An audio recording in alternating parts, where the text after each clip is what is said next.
ಆತನು ನಮ್ಮ ಸ್ಟೇಟಸ್ ನೋಡಿ ನಮ್ಮ ಹತ್ರ ಸ್ನೇಹ ಬೆಳೆಸಲಿಲ್ಲ ರೀ. ಆತ ನಮ್ಮ ಅಧಿಕಾರ ನೋಡಿ ನಮ್ಮ ಜೊತೆ ಆತನು ಸಂಬಂಧ ಬೆಳೆಸಕ್ಕೆ ಬಂದಿಲ್ಲ ರೀ.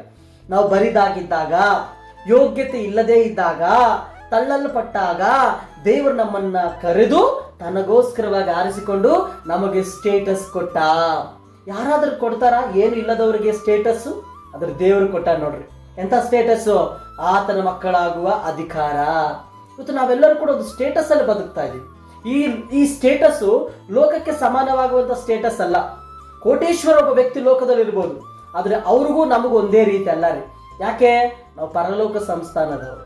ಪರಲೋಕ ಸಂಸ್ಥಾನಕ್ಕೆ ಒಂದು ಶ್ರೇಷ್ಠತೆ ಐತೆ.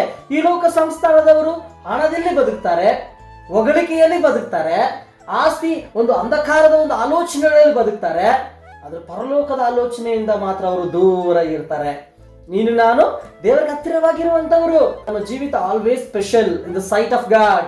ದೇವರ ದೃಷ್ಟಿಯಲ್ಲಿ ನಮ್ಮ ಜೀವಿತ ವಿಶೇಷವಾದದ್ದು ಏನಿದೆ ನಮ್ಮ ಲೈಫಲ್ಲಿ ಅಂತ ಯಾರಾದ್ರೂ ಕೇಳಿದ್ರೆ ಧೈರ್ಯವಾಗಿ ಹೇಳ್ಬೇಕು ನಾವು, ಯೇಸು ನಮ್ಮ ಜೀವಿತದಲ್ಲಿ ಇದ್ದಾರೆ, ಯೇಸು ಸ್ವಾಮಿ ನಮಗಾಗಿದ್ದಾರೆ. ಅದು ಬಹಳ ಇಂಪಾರ್ಟೆಂಟ್ ಆಗ್ತದೆ. ಅಂದ್ರೆ ನಮ್ಮ ಜೀವಿತ ಇನ್ನೂ ಪ್ರೋತ್ಸಾಹವಾಗಿ ಮುಂದೆ ಸಾಗ್ತದೆ, ಕುಗ್ಗಲ್ಪಡುವುದಿಲ್ಲ. ನಾವು ಅರ್ಥ ಆಗುತ್ತಾ? ನಾವು ಉಜ್ಜೀವನದಲ್ಲಿ ಸಾಕ್ತೀವಿ, ಉತ್ಸಾಹದಲ್ಲಿ ಸಾಕ್ತೀವಿ. ದೇವರಿಗೆ ಹತ್ತಿರವಾಗಿ ಇನ್ನೂ ಭಕ್ತಿ ಮಾಡ್ಲಿಕ್ಕೆ ಅನುಕೂಲ ಆಗುತ್ತೆ.